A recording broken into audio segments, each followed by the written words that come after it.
nodded, then spotted something Fleur hadn't. "Strawberries," she breathed.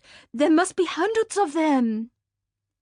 In the furthest corner, sunlight streamed down against the wall that marked the end of the property, and there were the remains of a planter, now overgrown with plants that spilled across a large area. Fleur plucked a couple. They must have been growing wild for years. I wonder if anyone knows they are here.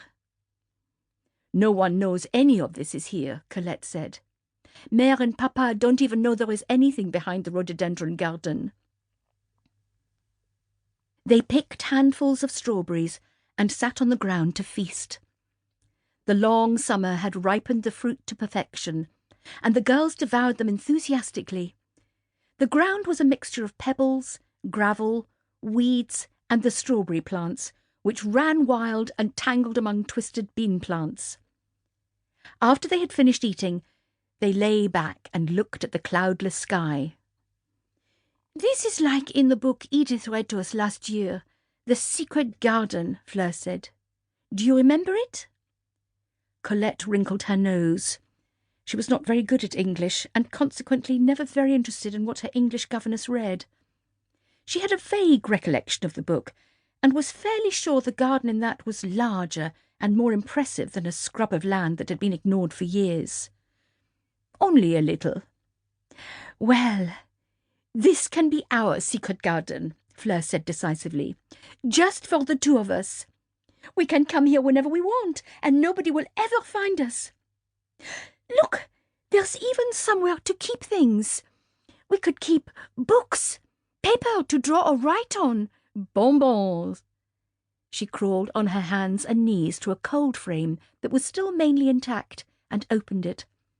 Half a dozen spiders scuttled out in protest at being disturbed, and Fleur hastily closed the lid with the tips of her fingers and wiped her hands down her skirt. "Maybe not bonbons." Colette giggled at her dislike. Insects had never bothered her. She caught a spider and watched it dangle on its thread from her fingertips. "In a tin they would be fine, and I don't think spiders would eat them." Fleur lay down with her head close to Colette's and her feet pointing in the opposite direction, like two hands of the clock pointing to 12 and 6. They linked hands, giggling. "This is our own world, just you and I. Sisters together," Colette said dreamily. She frowned. "I wish we truly were sisters. Wouldn't that be perfect? Then we could play together as much as we liked." "I know," Fleur said. Colette sat up. "You don't have a papa. Perhaps you could say that my papa is also your papa." Fleur rolled onto her belly, picturing Monsieur Nadon, a tired-looking man in a suit who came home late in the evening from his factory. He was always kind to her, more so than Colette's mother, who was only concerned with her friends and Colette. "I did have a papa, but he died of the grippe espagnole before I was even born. Tante Agnès told me he was very brave. He was her brother." Colette thought for a minute. "Then we will have to declare ourselves sisters. Perhaps your papa would have been as rich as my father, and then you might have lived in the apartment next door, with the same entrance archway." Fleur said nothing.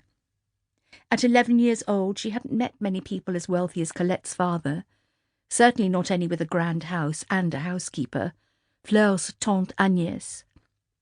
A shrill voice punctuated her contemplation. "Colette, where are you?" The girls rolled their eyes at each other. It was Edith. "What does she want? I have done all my lessons today," Colette said with a frown. "I don't know.